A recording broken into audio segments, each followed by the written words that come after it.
नमस्कार दोस्तों, आज इस एक नई वीडियो के अंदर आपको बहुत ज़रूरी जानकारी मैं देने वाला हूं। जितने भी यंग एडवोकेट्स हैं उन सभी लोगों के लिए तो बहुत ही ज़्यादा इंपॉर्टेंट ये खबर है।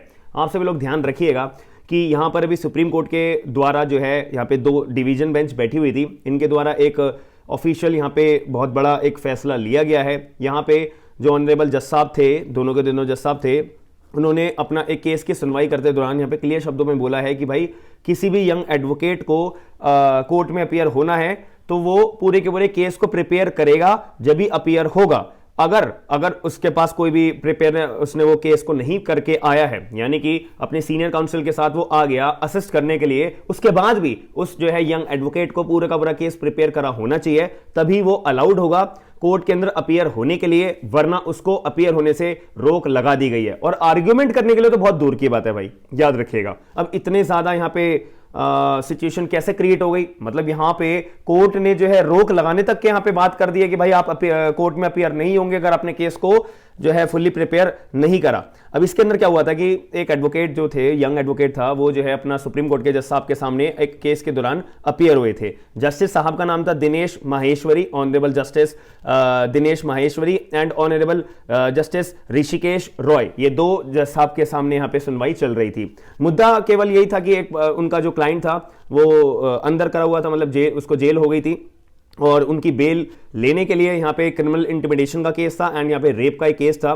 तो ये केस की बेल लेने के लिए एक यंग एडवोकेट अपीयर हुए थे सुप्रीम कोर्ट के जज साहब के सामने। तो यहाँ पे सुप्रीम कोर्ट के जज साहब है, ऑब्वियसली यार सुप्रीम कोर्ट के जज साहब है तो उनको पूरा जस्टिफिकेशन आपको देना पड़ेगा पर्टिकुलर केस के लिए, और सारी चीजें आपको प्रेजेंट करनी पड़ेंगी। आप एक वकील हो यार, एक एडवोकेट के तौर पे यहाँ पे अपीयर हो रहे हो और वो भी कोर्ट के अंदर जज साहब के सामने। तो यहाँ पर आपको एक एक डॉक्यूमेंट जज साहब के सामने जो पेश होने वाला है या हो सकता है या हो चुका है, तो इस केस के अंदर आपको सबकी नॉलेज होनी पड़ेगी। ये एक प्रॉपर तरीके से एल्गोरिथम है, ये अगर फॉलो नहीं करोगे तो आप एज एन एडवोकेट अपीयर किस मुंह से हो रहे हो, सीधी बात है।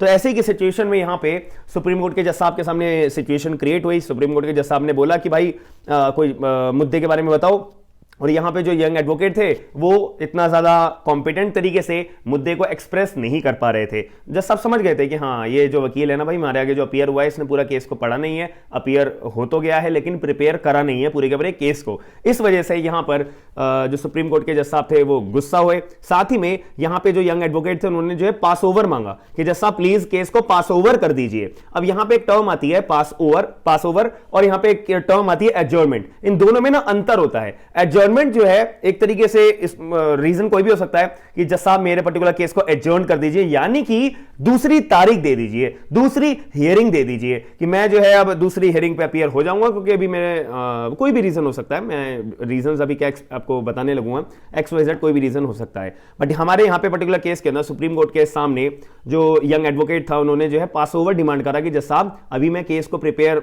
आप समझ ही गए हो कि मैं केस को अच्छे से प्रिपेयर करके नहीं आया, तो आप जो है केस को पास ओवर कर दीजिए। पास ओवर मतलब जब अगले दिन हमारा कोर्ट खुलेगा तो उसके अंदर जो लिस्टिंग लगेगी उस लिस्टिंग में मेरे केस को भी लिस्ट कर दीजिएगा, तो इसको बोलते हैं पास ओवर।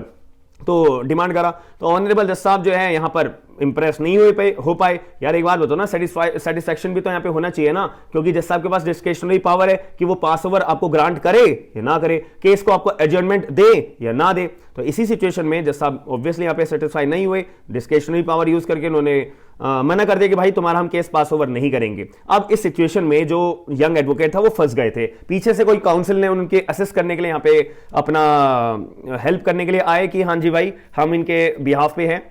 तो यहाँ पे सुप्रीम कोर्ट के जज साहब, तो सुप्रीम कोर्ट है वो तो हजारों लॉयर्स को देख चुके हैं अपनी लाइफ के अंदर, तो उन्होंने क्लियर तौर पे यहाँ पे बोला है कि भाई देखो यंग वकीलों को हम एक ऑर्डर पास कर रहे हैं कि यंग वकीलों को अलाउड जब भी होगा कोर्ट के अंदर अपीयर होने के लिए कि अगर उन्होंने जब अपना केस पूरा थॉरली बेसिस पे प्रिपेयर करा होगा। हालांकि वो अगर अपने सीनियर काउंसिल के साथ भी अपीयर हो रहे हैं, उनके सीनियर काउंसिल ने अगर केस को प्रिपेयर करा है या नहीं करा है दैट डजंट मैटर। आप अगर एक यंग एडवोकेट हो आपको अपना केस अपीयर होते टाइम प्रिपेयर होना चाहिए, याद रखिएगा, बहुत ही ज्यादा इंपॉर्टेंट स्टेटमेंट यहां पे बोली है। अब इस केस के अंदर जो हमारे ऑनरेबल जज साहब थे उन्होंने, जज साहब ने पर्टिकुलर क्लाइंट को, उनके क्लाइंट को जो बेल तो ग्रांट कर दी। बेल इस वजह से ग्रांट करी है, हालांकि एक तो मुद्दा बहुत बड़ा है, एक तो रेप का चार्ज लगा हुआ था और क्रिमिनल इंटिमिडेशन का चार्ज लगा हुआ था।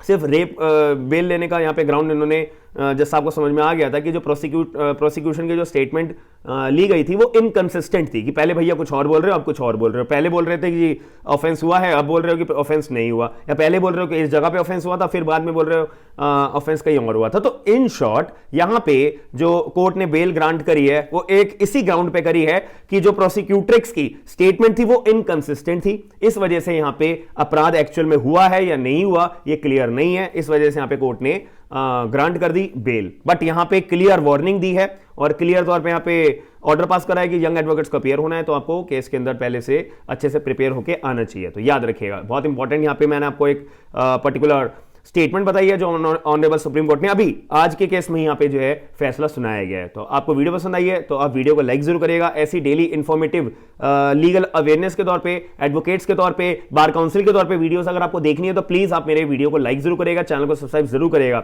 आपका क्या पॉइंट ऑफ व्यू है? आपके साथ कभी ऐसा हुआ है कि आप अगर एज एन एडवोकेट अपीयर हुए हो कोर्ट के अंदर और आपको थोड़ा सा इनकन्वीनियंस देखने को मिला है, आप थोड़ा सा हेजिटेट हुए हो जब आपने कभी अजर्नमेंट या पास ओवर डिमांड करा हो, तो आपके सामने आपका क्या एक्सपीरियंस रहा था? प्लीज कमेंट बॉक्स के अंदर अपना एक्सपीरियंस जरूर बताइएगा। हम मिलते हैं नेक्स्ट वीडियो के अंदर। थैंक यू, धन्यवाद।